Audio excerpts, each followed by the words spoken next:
नमस्कार प्रिय विद्यार्थियों, जीबी पॉइंट में आपका हार्दिक स्वागत व अभिनंदन। आज अपन कक्षा 6-7 प्रवाह हिंदी कार्य पुस्तिका जो 2024-25 में चल रही है उनके कार्यपत्रक 71 से 75 व आंकलन 13 को हल करेंगे। मैं उम्मीद करता हूं कि आपको जरूर समझ में आएंगे। साथ ही साथ मैंने अब तक कार्यपत्रक 1 से 70 तक हल करवा दिए हैं।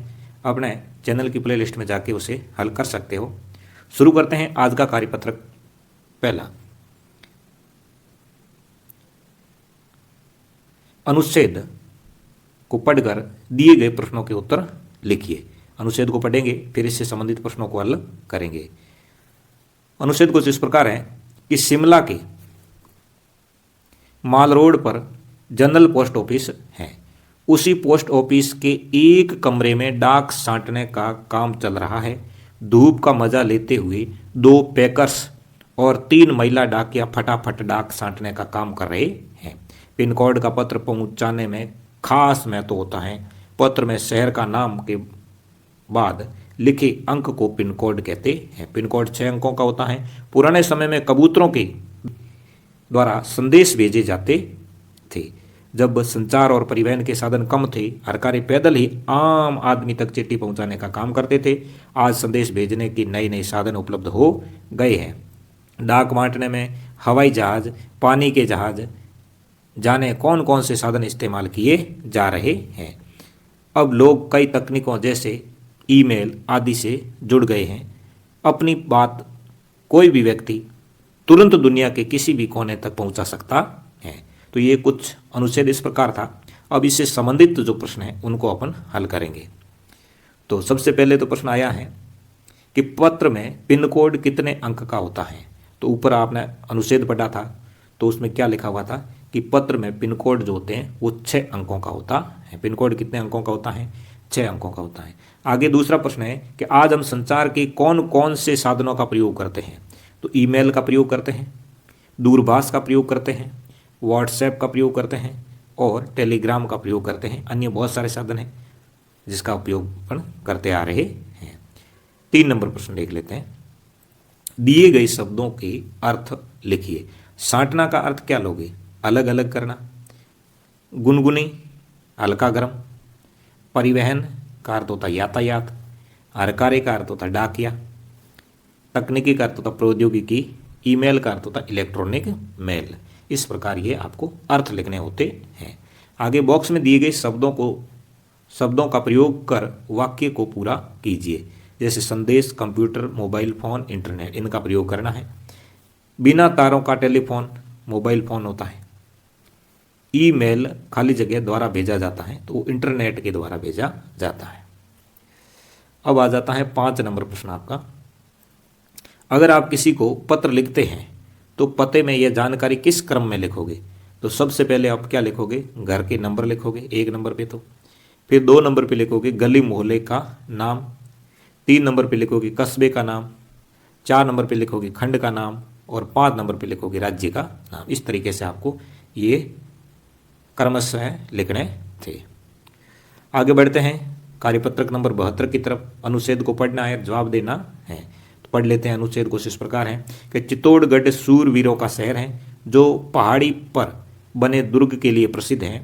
उत्तर भारत के सबसे महत्वपूर्ण किलों में से एक चित्तौड़गढ़ का किला राजपूतों के साहस, त्याग और बलिदान का प्रतीक है। चित्तौड़गढ़ का यह किला राजपूतों की वीरता तथा नारी के अद्वितीय साहस की ढेर सारी कहानियों का गवाह है।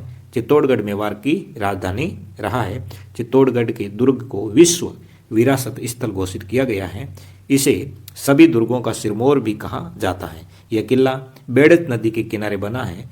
दुनिया भर के लोग यहाँ के किलों को देखने के लिए आते हैं। तो विश्व विरासत सूची में शामिल किया गया है चित्तौड़गढ़ के दुर्ग को। ये बात आपको पता होनी चाहिए। दूसरी बात, ये बेड़त नदी है उसके किनारे है। किस नदी के किनारे है? बेड़त नदी के किनारे है। अब इससे संबंधित प्रश्नों को देख लेते हैं कि चित्तौड़गढ़ है तो चित्तौड़गढ़ क्या है? चित्तौड़गढ़ कैसा शहर है? सूरवीरों का शहर है। आगे चित्तौड़गढ़ राजधानी था। किसकी राजधानी था?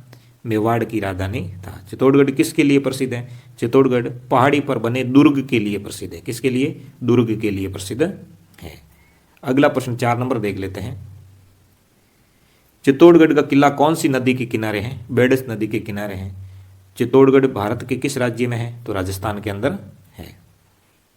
आगे 6 नंबर प्रश्न है, अर्थ लेकर वाक्य बनाने हैं। जैसे साहस, तो साहस का अर्थ लिखना है, फिर वाक्य बनाना। साहस का अर्थ होता है आपका वीरता, तो इसका वाक्य में प्रयोग करोगे तो चित्तौड़गढ़ का किला राजपूतों के साहस और त्याग और बलिदान का प्रतीक है। फिर बलिदान शब्द आए तो चित्तौड़गढ़ राजपूतों के त्याग, साहस और बलिदान का प्रतीक है। फिर सूरवीर, चित्तौड़गढ़ सूरवीरों का शहर है। फिर विश्व, चित्तौड़गढ़ के दुर्ग को विश्व विरासत स्थल में शामिल किया गया है। विश्व का अर्थ होता है संसार, जगत। सूरवीर, जो देश के लिए मर मिटने वाले सूरवीर। साहस का अर्थ होता है हिम्मत। बलिदान का मतलब होता है अपना दान कर देना देश के लिए। इस तरीके से ये थे। आगे चित्तौड़गढ़ का किला किसका प्रतीक है? तो चित्तौड़गढ़ का किला है वो राजपूतों के साहस, त्याग और बलिदान का प्रतीक है। समानार्थी शब्द, साहस का समानार्थी हिम्मत होता है। अद्वितीय का समानार्थी होता है बेजोड़। सिरमौर का होता है शिरोमणि। सिरमौर का समानार्थी होता है शिरोमणि। आगे कार्यपत्रक नंबर 73 देख लेते हैं। इस गद्यांश व पद्यांश को पढ़ करके प्रश्नों के उत्तर देने। दिए गए संवाद को पढ़कर प्रश्नों के उत्तर दीजिए। तो संवाद पढ़ लेते हैं। सबसे पहले पवन कि दिवाली पर तुम्हारी कितनी छुट्टियां हैं? तब समीर कहता है हमारी 1 सप्ताह की छुट्टियां हैं। तब पवन कहता है तब तो बड़ा मजा आएगा तुम्हें। समीर कहता है इस बार मैं खूब पटाखे खरीदूंगा। पवन कहता है मैं बिल्कुल पटाखे नहीं चलाऊंगा। समीर कहता है पर क्यों? पवन कहता है पटाखे से प्रदूषण फैलता है। तब समीर बोलता है पटाखों के बिना दिवाली का मजा ही क्या। तब पवन क्या कहता है, देखो पवन का अच्छा संदेश है। पवन कहता है पटाखों से निकलने वाला धुआं हमारे स्वास्थ्य को नुकसान पहुंचाता है। तभी समीर कहता है वैसे मेरे दादाजी को भी पटाखे पसंद नहीं हैं। पटाखों से सांस और आंख की बीमारियां हैं वो बढ़ जाती हैं। तब पवन बोलता है जब तू सब जानता है तो। समीर कहता है ठीक है मैं भी इस साल पटाखे नहीं चलाऊंगा। समीर क्या कहता है मैं भी इस साल क्या नहीं करूंगा, पटाखे नहीं चलाऊंगा। अब ये कुछ संवाद था, आपस में बातचीत है 2 लड़कों के बीच में। और इनके बाद में इससे संबंधित प्रश्न है कि प्रदूषण क्या चीज़ होती है। तो प्रदूषण क्या चीज़ होती है? प्रदूषण का मतलब होता है पर्यावरण में हानिकारक पदार्थों का जो प्रवेश है वो रोकना। पदार्थों का प्रवेश होना क्या होगा? प्रदूषण है। आगे कौन कौन से प्रदूषण से हम और हमारी धरती प्रभावित हो सकती है? तो वायु प्रदूषण से, ध्वनि प्रदूषण से, जल प्रदूषण से, पर्यावरण प्रदूषण से, मृदा प्रदूषण से हमारी धरती और हम प्रभावित हो सकते हैं। तीसरा है कि हम प्रदूषण को कैसे रोक सकते हैं? तो वाहनों, कल कारखानों, ईंधन, पटाखों से निकलने वाले धुएं को कम करके हम इस प्रदूषण को रोक सकते हैं। आगे 4 नंबर प्रश्न क्या कह रहा है कि पटाखे बड़े बूढ़े और बीमार लोगों को कैसे कैसे प्रभावित करते हैं? तो पटाखे से निकलने वाला धुआं बड़े बूढ़ों और बीमार लोगों के स्वास्थ्य को नुकसान पहुंचाते हैं। आप सब दिवाली कैसे मनाते हैं? तो हम सब दिवाली के दिन नए कपड़े पहनते हैं, लक्ष्मी पूजन और मिठाइयाँ खाते हैं। तो ये था कार्यपत्रक 73। अब बढ़ते हैं कार्यपत्रक 74 की तरफ। पद्यांश है, पद्यांश को पढ़ करके प्रश्नों के उत्तर देने हैं। तो पहले पद्यांश को पढ़ लेते हैं, फिर इससे संबंधित प्रश्नों के उत्तर देंगे। कि सच हम नहीं, सच तुम नहीं, सच है महज संघर्ष ही। ऐसा करो जिससे न प्राणों में कहीं पर जड़ता रहे, जो भी जहाँ चुपचाप अपने आप से लड़ता रहे। जो भी परिस्थितियाँ मिले, कांटे चुभे, कलियाँ खिले, हारे नहीं इंसान, न संदेश जीवन का यही, हम सच हम नहीं, सच तुम नहीं। तो इस प्रकार की कुछ पंक्तियाँ हैं जिन्हें आपने और मैंने पढ़ा है। अब बढ़ते हैं इससे संबंधित प्रश्नों को हल कर लेते हैं कि कवि ने जीवन का सच्चा सच किसे बताया है?